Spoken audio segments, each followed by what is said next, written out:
A funnel is basically an emergent property in human behavior. Effective funnels are, they just play off of human attention. That's why something like the printing press is incredibly effective and YouTube is incredibly effective, because you're ultimately taking something like lectures, which have always been given around the country, and you're turning that into something that can be consumed by everyone. And then from there, you have books. Sometimes you encounter the books first. You have products. You have all these different things out in the marketplace and available. And then people start finding out about your products or your systems. And then if all of your ideas are unified,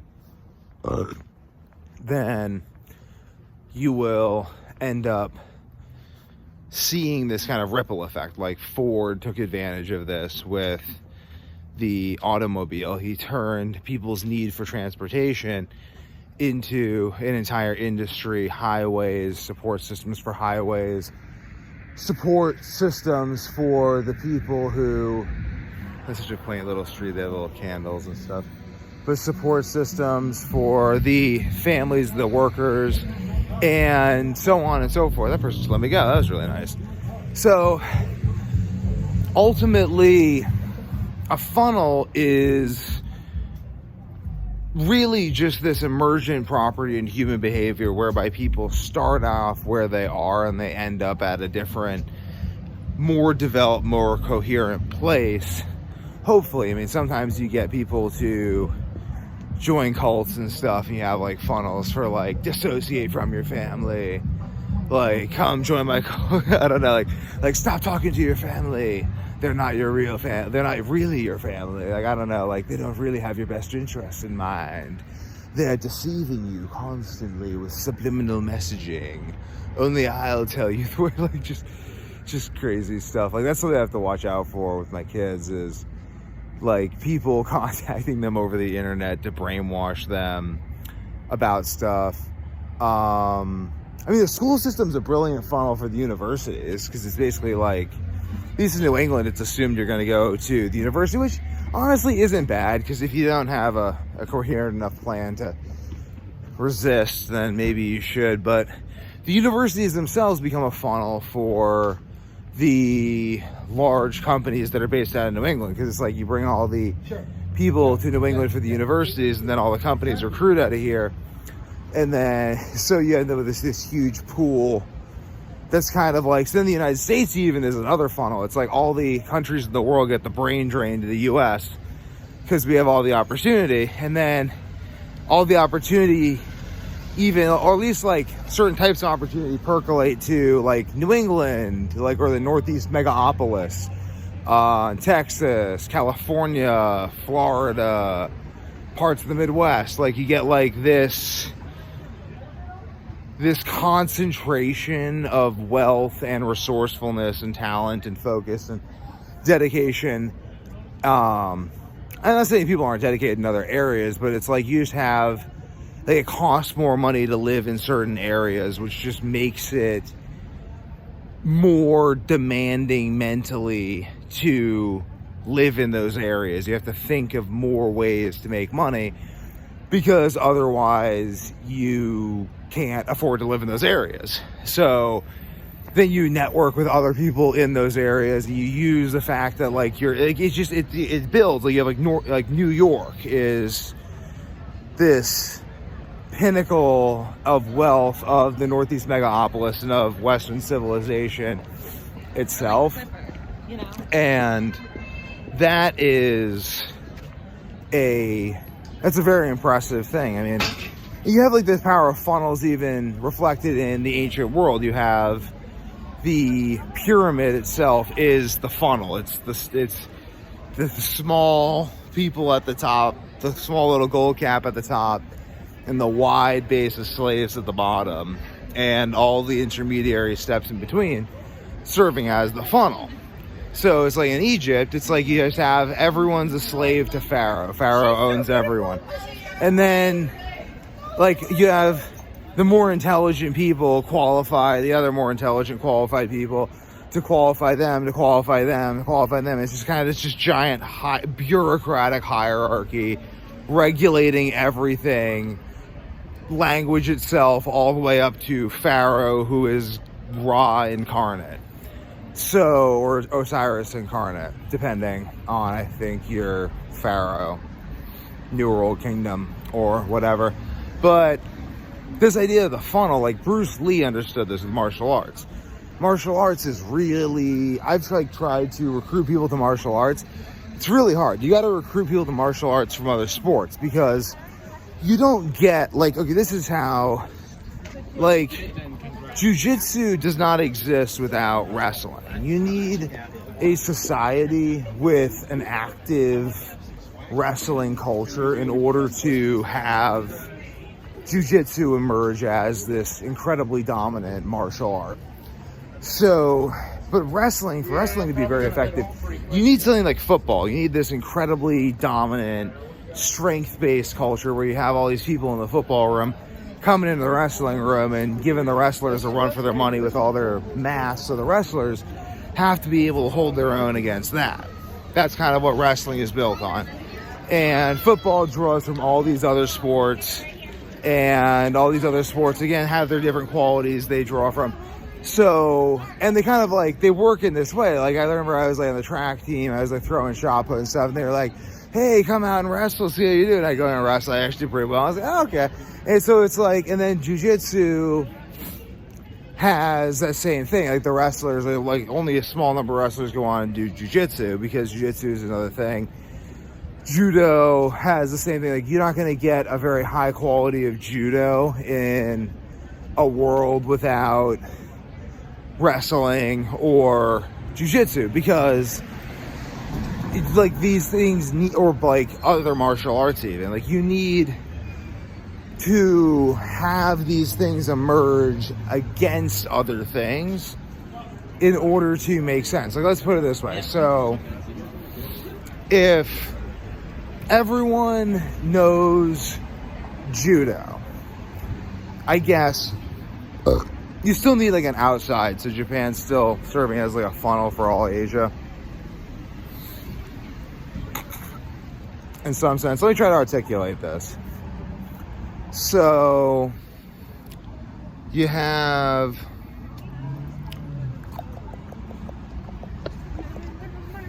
people are competing in their sports respectively, and sports themselves are a funnel for martial arts, because if you're just doing martial arts as a non-athlete against non-athletes, you're gonna suck at martial arts. So you need a society of athletes to have martial artists. A martial artist in a society of non-athletes is not a martial artist. He's someone who knows some techniques, but like, if you've never fought an athletic person, you don't really know how to fight, most likely. Like, it's a different thing. I don't know, unless you like fight bears or something. I'm not trying to, like, there's some guy in the woods who like just fucking boxes bears, like Francis Ngannou the second, just punching bears in the face in Alaska. He's like, what you mean, friend? I am trained at fighting. I understand the way of combat. I only throw one punch, but it killed grizzly bear every time. That man is fine. I don't have any gripe with him.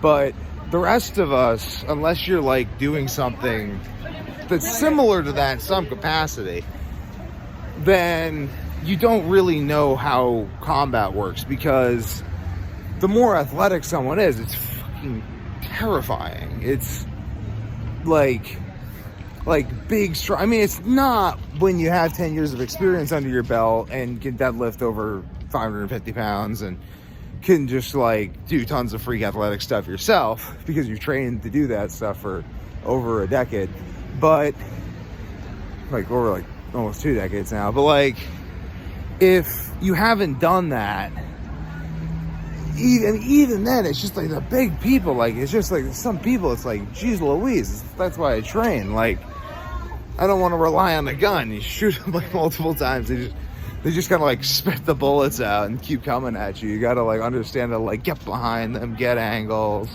cut balance, like offset timing, and do this quickly, strongly against someone else who's quick and strong and big with weight, mass, falling mass, large quantities of falling mass.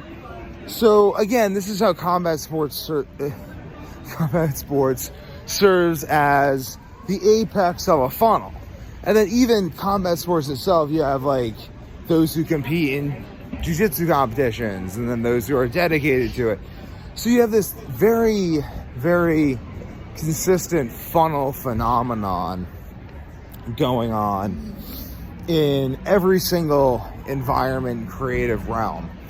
So ultimately, it behooves you to take advantage, to look at like what funnel you're in. Like, I understand that the funnels that I'm in are the medical system and the healthcare system and the supplement system and like the United States marketplace as a whole and all these subsystems. And I'm already planned and strategized my ability to maneuver and be 10 steps ahead, 15, 20 steps ahead in this funnel that I don't completely control. Like, this is a whole new environment, but by basically recognizing that and then devising strategies based on that, you can just be fine, because it's really about recognizing what's going on and then positioning. My dad told me that, and that's really true, and it's ultimately true as a martial artist as well.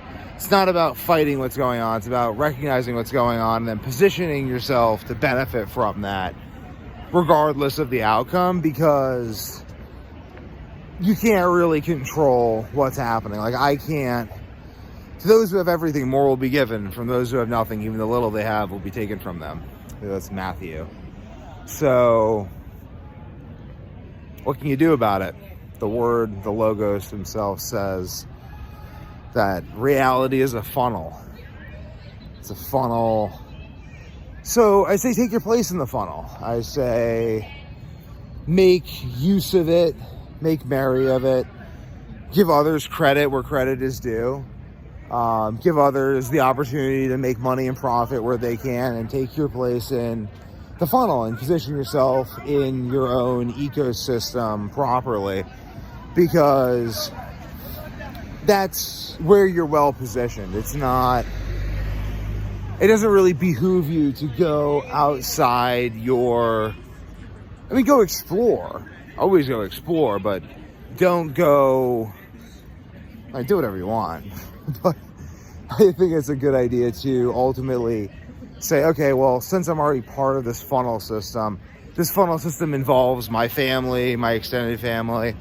I am going to work within that existing funnel system to the greatest degree that it exists and is maintainable and growable and good, because ultimately that's the most natural thing for you to do. This is getting all relaxed in this environment. The cold is good. Invigorates my brain. But it ultimately, like Conor McGregor, very admirable. The guy is really trying to improve Ireland, and whatever else is going on, I'm not like, I don't know, like, who knows? But who knows what's going on, man? Like, who, like, this person did this person. I'm like, who knows what's going on? But anyway, so he's trying to improve Ireland. That's, I think, a very noble thing to do, because he's enmeshed within that framework, so that puts him within a good vantage point to do more good than he might have otherwise done in another situation. I think it's the same with like academia and like Peterson Academy, these sorts of things. Like, ultimately not trying to overthrow the system, but trying to work within the system to the greatest degree you can while strengthening your own systems. Like, I'm not trying to become a part of someone else's plan. If you don't have a plan, you're going to become part of someone else's plan. I'm not trying to become part of someone else's plan, but at the same time, I'm also not failing to recognize that the plan of society is not altogether bad. Like, I think that there's a lot of problems that are going on with the current government and the current economic system. But at the end of the day, what needs to happen is more people need to become more engaged in the spread of ideas at their own level. Like, we need more intermediary people. Something Jordan Peterson said. He said, the truth can't necessarily be talked about directly. The truth needs intermediaries. God needs his counsel, his divine counsel, in order to be accessible to our understanding. So in the same way, we need to be our own divine counsels. We need to talk to people about political ideas, about philosophical ideas. We need to seek out these ideas. And I'd say, like, encourage more people to spread their own understanding of these ideas so that we have more than 5 TV channels and Joe Rogan or something. Joe Rogan's great, but I mean, we need more variety of people talking about a variety of different perspectives so that we can find novel pathways through the maze of ideas to get to a teleological point that is ultimately beneficial to all the parties, because we have the resources available and the information available and the meta information available to make use of our available opportunities and basically create some even more amazing form of paradise for everyone. It's quite, I mean, like, let's just like look around at like this beautiful city I'm just walking through. It's like this Christmas wonderland, and this is just one city in the United States, and it's amazing. I mean, the United States is wonderful cities. I've been to other countries, their cities aren't nearly as nice, but I mean, some of them are. But the United States is consistently, like, it's consistent. The United States is like consistent. Like other parts of the world, there's like a nice part, and then there's like, the United States is consistent. We're very good at that. So ultimately, we can take advantage of this, though. We can take advantage of this consistency. We can say, hey, look, like, we've basically made all the world's information available to anyone with the amount of money to get a laptop. And if you have Amazon and some space, you can, like, buy equipment. You can start a business. You can take advantage of chemical advancements in computing, advancements in like electrical engineering and robotics. And you could like start in like CAD, like computer aided design and 3D printing.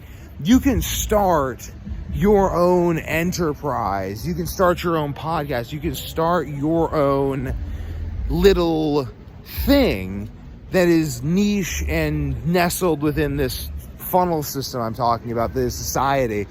And you can start providing your own perspectives on the system, because ultimately the perspectives that I'm providing are, they're as objective as I can make them. And ultimately, I think that, like, I kind of ignore everything that I can't directly affect, because I don't think that I should be focusing on that stuff. Like, I have my goals, and I'm not going to achieve my goals if I think about other stuff. So I just don't think about other stuff besides my goals and the things that could affect my goals, and then like my family, and then like my like small network of close friends and broader network of associates and business partnerships and just relationships. You know what I mean? Like, it extends out. I have my own funnel system, but I really don't focus on anything else. So what I want is to encourage other people to branch out and become their own nodes of information, so that we can, because ultimately I think that the real problem isn't one political party, another political party, or this person, that person. The problem is the concentration of power, leading to that power being exploited by people with short-term gains in mind. Because if you have short-term gains in mind, the only thing you want to do is exploit funnel systems and networks and concentrations of power for your own short-term benefit, and you live in a society with concentrations of power like that, then these people can exist like vultures around the watering hole, basically. But the vultures then start to run everything, and the vultures are like regulating which animals can get to the water to make sure that a certain amount of animals are just dying so they can keep their vulture population going.